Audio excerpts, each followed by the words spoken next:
welcome boxing fans, welcome to JP Boxing. I'm here today to talk about a fight that was announced a few days ago that I'm actually really excited about seeing. I think could be quite a competitive, brilliant fight when it takes place in the ring. But a lot of other boxing fans seem to be complaining about it. So yeah, I'm just going to dive into it a little bit, explain to you why I think this will be a good fight. I know Eddie Hearn's already done this here, as you can see. The fight I'm talking about is Shakur Stevenson versus Joe Cordina. Eddie Hearn, though, is obviously the promoter, so it's his job to hype up the fight. So you might take what he says with a pinch of salt. But me, I've got no skin in the game, man. I'm just seeing it as a fan, telling you how it is. And I think people are really overlooking this fight. On the undercard, it is the chief support for Beterbiev versus Bivol. And I think if you look into this one a little bit more, people, instead of just looking on the surface as, oh, Joe Cordina's stepping up in weight, he got knocked out in his last fight. If you actually look, and I think it's more the American fight fans that are really overlooking Joe Cordina and calling this fight shit. Us British fans know who Joe Cordina is. And if you American fans or other international fans that haven't seen him, go and watch him. Go and watch him versus Rakhimov, who is a high-class, world-level operator. He went to war with him, battered him in one of the best fights you will see. He loves the war, Joe Cordina, but he's a brilliant boxer too. But yeah, battered Rakhimov, who's world-class, who's better than anyone Shakur Stevenson's shared the ring with lately. Go and look at Joe Cordina's knockout of Agawa to win the world title. Agawa, a world-class fighter, knocked him out with one of the best, most brutal, devastating knockouts you will ever see in the second round of their fight. Look at what Joe Cordina's like when he's at his best. And look that now he's stepping up to lightweight. He said he's always struggled to make super featherweight. He's always felt stronger up at lightweight when he did used to fight back there. He will be rejuvenated and he will be a much stronger, more powerful, fresher fighter in that ring. So yeah, if you go look at Joe Cordina at his best, watch some highlights of him, I guarantee you'll already be more excited about this fight. But then you may think, oh, JP, but he still got knocked out in his last fight. And I know that there is talk about struggling to make the weight. I'm not using that as an excuse. I never take fighters' excuses for that. I know it can happen, but it's their job then to know that they've still got in at that weight. And if it's a weight cut that's made them lose and they deserve to lose, they should have gone up in weight.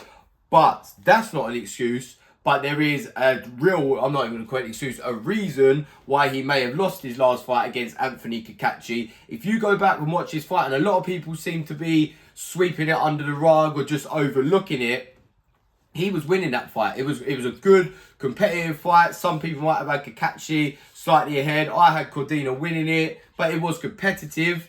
But they got told to break. This was around the mid-rounds. I can't remember the specific round. They got told to break. There was then about 2 seconds gap, and then Cacace swings a massive bomb over the top, rocks Cordina, whilst Cordina's obviously been told break, puts his guard down, and Cordina never recovered from that. Now, the ref did warn Cacace, but once the damage is done, what can you really do? And then Cacace continued to stay on him. Cacace did well in the fight. He took advantage of that moment and he got Cordina out of there in the end. But I do honestly believe that this would have been a completely different fight, that Cordina would have gone on to win, even if he was weight trained against Anthony Cacace. And I've seen a few other people say it out there, but not enough people are talking about it. It was kind of brushed over on the night too by the commentators. I don't know, maybe where they're caught up in the atmosphere when it was happening and that they didn't notice it.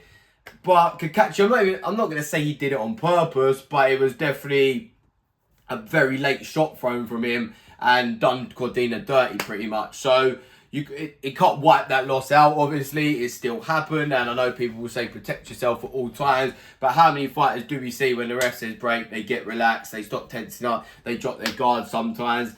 And yeah, Cordina got done dirty. Cacace took advantage of it and won the fight. So there is an asterisk over that loss. I do believe, we'll never know, it's hindsight of course, that Cordina would have won that fight though if that hadn't happened. He always gets stronger in the later rounds, and obviously he was rocked and fucked from that moment there.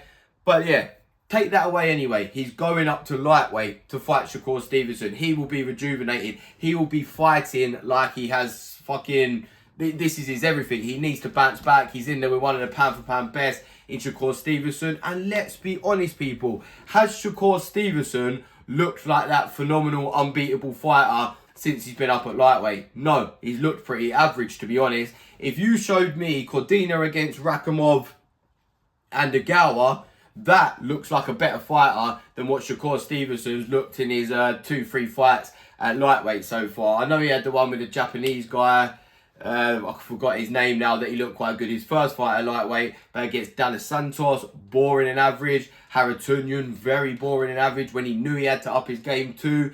So I'm thinking, is he feeling that weight jump a little bit? Is he a bit wary of the stronger guys at lightweight? And Cordina may be coming up from the weight below, but he's way more powerful and way better than Harutunian. And De Los Santos has some power, but Cordina's way more spiteful, way more explosive than De Los Santos. I think it's definitely the best fighter Shakur Stevenson's fought for a good while. But then obviously you got Oscar Valdez, who he did fight about 4 or 5 fights back now. But Valdez got scored. Cordina will give Shakur Stevenson the hardest fight of his career. I will say that right now boldly, but I truly believe that. I'm not saying he's going to win. I'll save the prediction video for nearer the time. But it's a fight he can win, and it will be Stevenson's hardest fight of his career. And if Stevenson ain't on his A game, like he hasn't been for a while, Cordina could win this fight. He will step on him. He's spiteful, Cordina. He's cocky. He will give Stevenson everything he can handle in the trash talking going into it. That will get people more hyped straight away. You will see as soon as that first bell rings, Cordina will be straight on him, but he will throw more punches than Harutunian. He will throw more punches than De Los Santos. He'll probably throw more punches than anyone that Stevenson's fought before. He won't get disheartened if Stevenson has a few good rounds. He's got a big ego. He's cocky. He believes that he's one of the best fighters on the planet. He won't give Stevenson any respect. He will try and turn it into a war.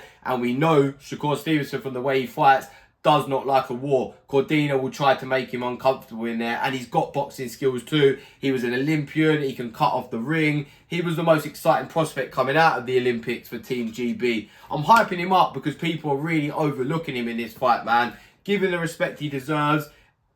People might say because he got knocked out last time he doesn't deserve the fight. But how good of a fighter he is, he does deserve it. But that's enough from me, people, hyping it up. I don't know if I've done as good video as Eddie Hearn because I haven't gone and watched that yet. I'm sure he's got the gift of the gab better than me, but I'm telling you the facts. Joe Cordina is a worthy challenger for Shakur Stevenson, and it will be the hardest fight of Shakur Stevenson's career.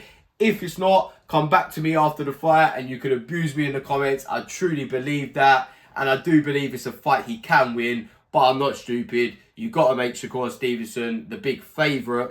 But if he's not on his A game, if he fights like he did against Harutunian and Edwin De Los Santos, Cordina could get in there, rough him up, outwork him, punch him up, and get the win. Over to you, fight fans. Who disagrees? Tell me why it's a bad fight, other than the fact that Cordina got knocked out in his last fight. Go watch Cordina and then tell me it's a bad fight where Cordina's at his best. Are you someone like me who don't get why everyone's complaining, is actually excited for this fight? It's a main event anywhere else, and we got this as a chief support under Beterbiev versus Bivol. So how the fuck can you complain, really, man? Going to be a brilliant night of boxing on October the 12th. Stay tuned, like my videos if you like them, people. Subscribe if you like them, because there's plenty more boxing talk coming all the time. Thank you.